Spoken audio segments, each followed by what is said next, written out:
Let's start with something real. There are Americans who are suffering right now.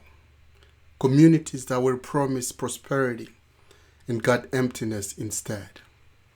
Jobs disappeared and never came back. Children who work harder than their parents did and have less to show for it. People who did everything right and still feel like they are losing ground. That pain is real. And when people are in pain, they need it to make sense. They need a reason. They need a face. Someone has been offering them one. The story goes like this.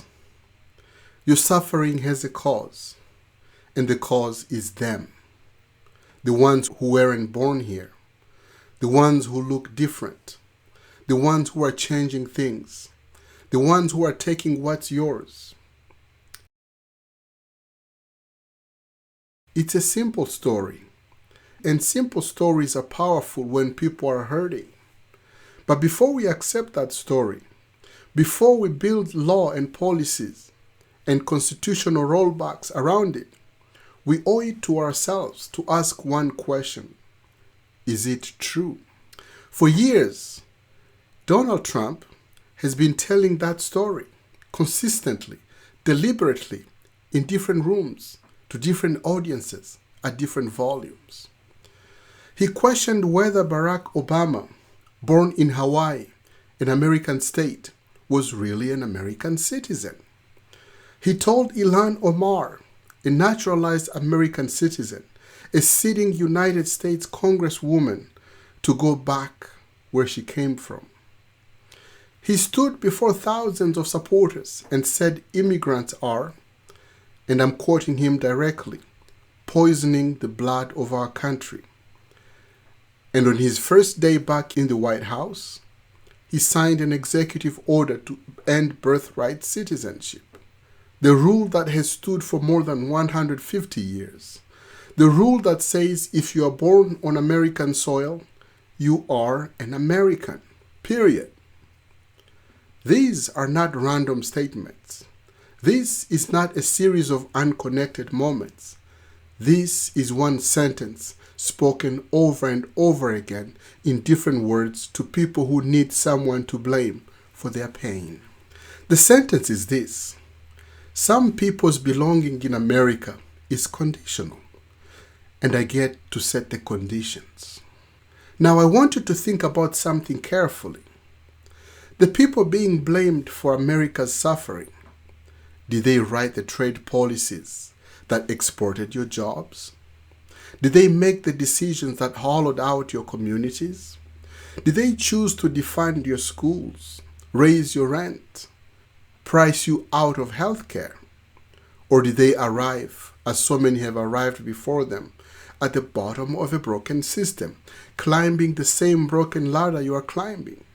Here's what history teaches us, and it teaches us this over and over again without mercy. A people divided against each other cannot organize around their shared interests, cannot demand accountability from those actually responsible for their suffering, cannot build the kind of political power that changes anything.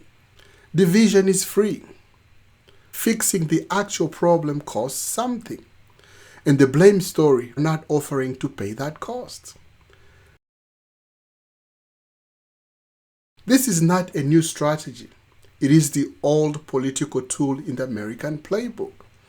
And it has always served the few at the expense of the many. We have been exactly here before.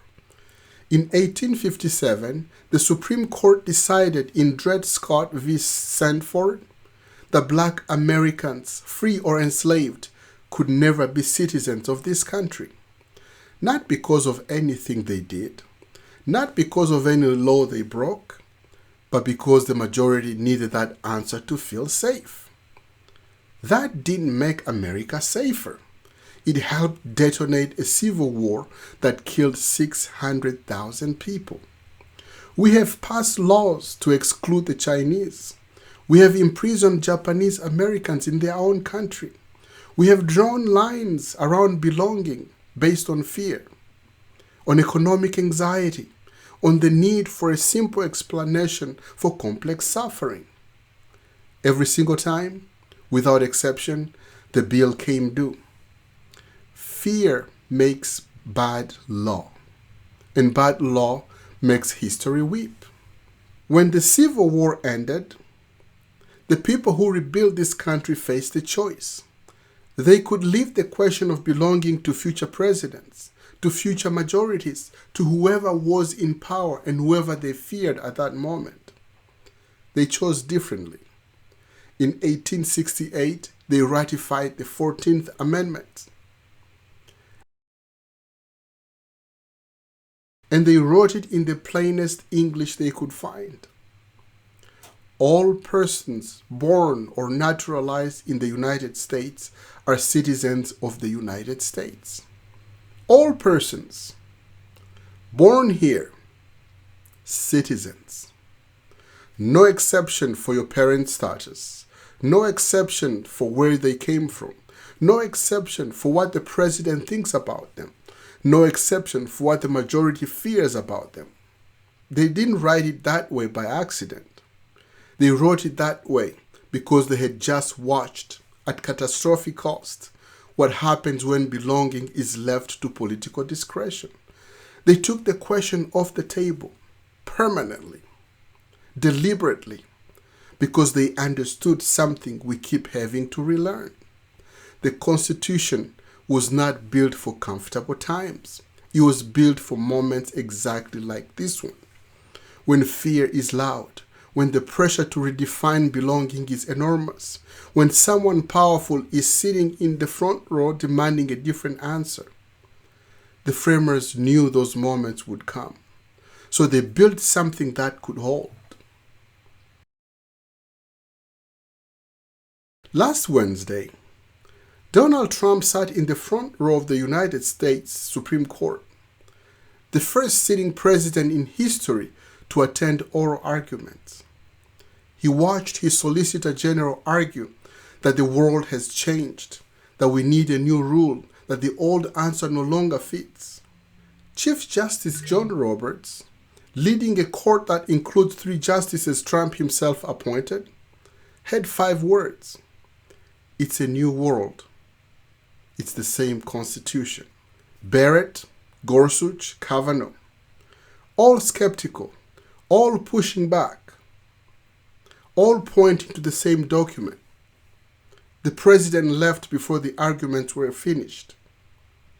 On his way out, he posted that America is, and again I'm quoting directly, stupid for protecting birthright citizenship. About 30 countries protect it too. The Constitution didn't move.